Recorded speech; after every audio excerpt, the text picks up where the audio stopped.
Whether you are making a cell phone call or going online, what you are doing and where you are going is being recorded in the massive computers of the National Security Agency and the FBI. The Washington Post reporting this afternoon that those agencies are tapping directly into the central servers of 9 leading U.S. internet companies, extracting audio and video and photographs, emails, documents, and connection logs, which enable the analysts to track anyone's movements and contacts over time. It's quite daunting. The news comes on the heels of a newly revealed program to keep tabs on our cell phones. Catherine Heenan is here now. She has more on all of this. Catherine. Yeah, well, in this age of surveillance cameras, Pam, terror threats, most of us have come to accept that losing our privacy is part of the cost of staying safe.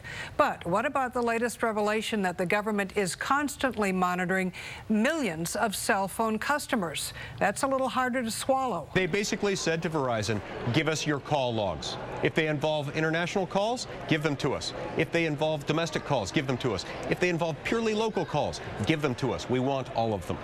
And that's a little disturbing. The secret court order was revealed in the British Guardian newspaper. It requires Verizon to provide the National Security Agency with what's known as metadata, not the contents of the calls or any names or addresses, just the phone numbers, each phone's unique serial ID, plus the time, length, and location of each phone call. California Senator Dianne Feinstein sees no threat to privacy. The information goes into a database, the metadata, but cannot be accessed without what's called, and I quote, reasonable, articulable suspicion that the records are relevant and related to terrorist activity. Fellow Democratic Senators Ron Wyden and Mark Udall are on the other side. 3 months ago, Wyden tried in vain to get the country's top intelligence official to acknowledge the surveillance. Does the NSA collect any type of data at all on millions or hundreds of millions of Americans? No, sir. The new documents say otherwise. The reporter who uncovered them says they prove the government is still engaged in what until 10 years ago was considered unthinkable types of surveillance, a massive surveillance net over all people.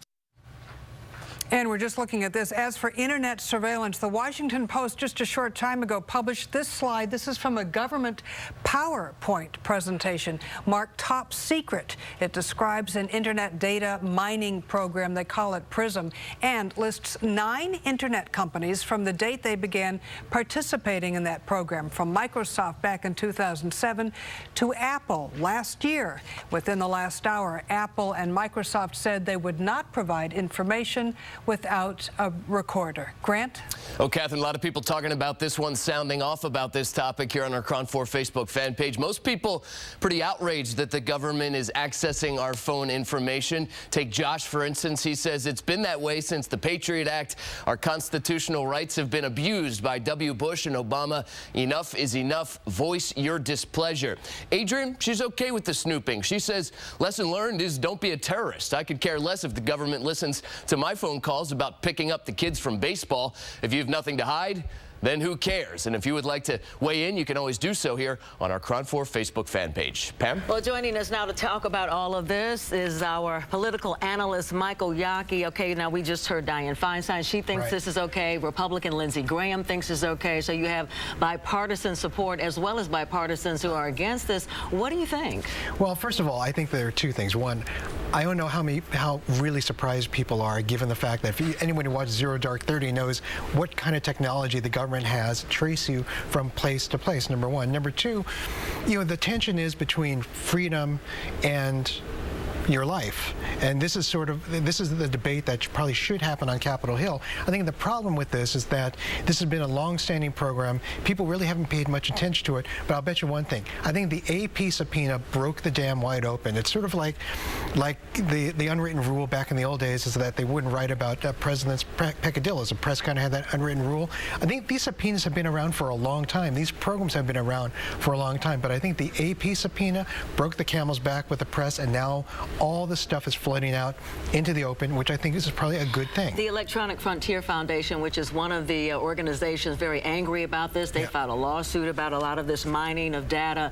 There are a lot of people in the public who feel like we're sacrificing too much of our privacy in order to have the security that the government says we have to have. How do we have the balance between the two? Well, I think the problem is whether or not are there good controls, are there adequate controls in place, because without a doubt there's going to be some information that comes out that's going to be useful to the government in dealing and stopping a terrorist attack. The question is, with all the rest of the data, maybe the 99%, 98% of it that's still out there, what gets done with it? And I think that's the problem that people are having. Is and do we still don't really know. And again, it's all in context. When you see an agency like the IRS that has your private information doing weird things, then I think you've got to worry about the NSA. Let's shift real quickly. The president coming into town in a few minutes here again for fundraisers, and a lot of the complaints that have been coming from the people in the Bay Area is that he only comes here to raise money. He doesn't come and talk to the public about issues. Carla Marinucci had an article about this in the Chronicle this week. That's a valid concern, isn't it? I think it is. I mean, this is a state that basically the Democrats take for granted, except for one thing. We're the big ATM machine for the Democratic National Committee. And I think that there are a lot of people out here who go out, march, make phone calls, do those kinds of things, who really would like to see the president. I was lucky enough to do those kind of activities when Bill Clinton was president. I think there are a lot of other people out there who want to do the same thing with President Obama. It doesn't feel like he's being advised well on this matter, because I think he does owe the Bay Area some kind of support. Especially when he's so popular here. Yes, when he's so popular here. If you would like to reach Michael Yaki, he can be contacted on Twitter at YakiBlog. Thanks, Michael.